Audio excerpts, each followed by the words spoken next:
Hi friends, સ્વાગત છે તમારું આજના નવા બ્લોગમાં. અને આજે અમે આવ્યા છીએ મારા ફઈજીના છોકરાને ત્યાં. જો એને ત્યાં અહીંયા એના ઘર પાસેથી ટ્રેન પણ દેખાય છે, એટલે સાનવીને હારે લઈ આવ્યા હતા. જો તમે જોઈ શકો છો, ટ્રેન અત્યારે આવી છે.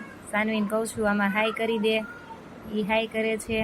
પછી અહીંયા મારા મામાજીનું આ ઘર છે, એને 2 ગાય હોતી છે. તો જો એને ગાય દોવાનો સમય થઈ ગયો છે.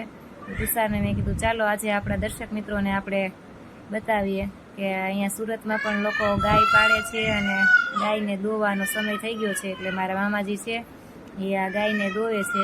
જો તમે જોઈ શકતા હશો. ત્યાં લગીનમાં હું એક મારો આજનો સુવિચાર કહી દઉં. તો આજનો સુવિચાર છે મિત્રો કે હાર માનવાથી હાર નથી થતી, પરંતુ પ્રયત્ન ન કરવાથી હાર થાય છે. એકદમ સરસ મજાના સુવિચાર સાથે તમે હવે જોઈ શકતા હશો કે મારા મામાજી છે એને ગાય દોતા આવડે છે, ગાય દોવે છે. પછી અમે એના ઘરેથી નીકળીને ગયા બડા ગણેશ પાસે, બડા ગણેશના મંદિરે. ને અંદર તો વિડીયો ઉતારવાની મનાઈ હતી, એટલે અંદરનો વિડીયો મેં નથી લીધો. પછી દર્શન કરીને અમે આવ્યા ગણેશની આલુપુરી ખાવા માટે. તો જો આલુપુરી ખાવી હોય ચાલો, અને મળીએ હવે નવા બ્લોગમાં આપણે. આવજો.